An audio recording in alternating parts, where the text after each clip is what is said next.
প্রিয় দেশবাসী, আসসালামু আলাইকুম। আমরা হয়েছি দুর্গাপুর থানার লোক। আমরা ব্যারিস্টার কায়সার কামালের লোক।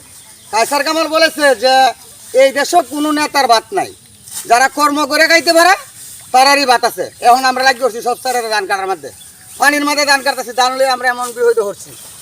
আর ব্যারিস্টার কায়সার কামাল বলছে যে এই দেশে কোনো নেতা আর টাইম নাই, কর্ম করানো লাগবো, কর্ম করে ভাত খাওয়ানো লাগবো, নাহলে দেশটাকে উচ্ছেদ করে দিব। এটা ব্যারিস্টার কায়সার কামালের কথা। আমাদের ব্যারিস্টার কায়সার কামাল বলছে যে নেতার কোনো বাত নাই, যে বাংলাদেশে থাকতে দাও, কর্ম করে ভাত খাও। এখন দেখেন জনগণ সবাই কেটে মারে নামিয়া ধান মান কাটতেছে।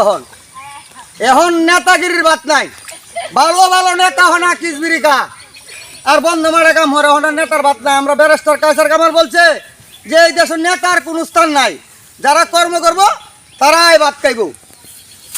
এই যে রেল লাইনের কথা কন কিছু, এরপরে আমাদের নেতা ব্যারিস্টার কায়সার কামাল বলছে যে দুর্গাপুর রেল লাইন করবাম।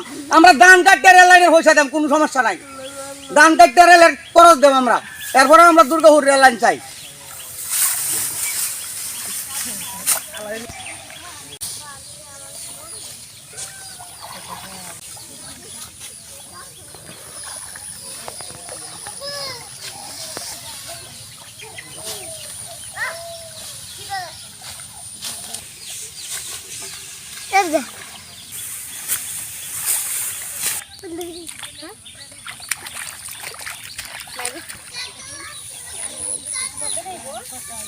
তারা কিন্তু 3 বাপ পুতে কাজ করতেছে। আর এই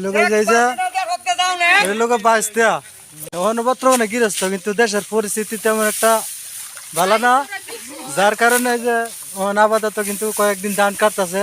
সমস্যাটা লোক আসল সমস্যাটা দামটা একটু বেশি এই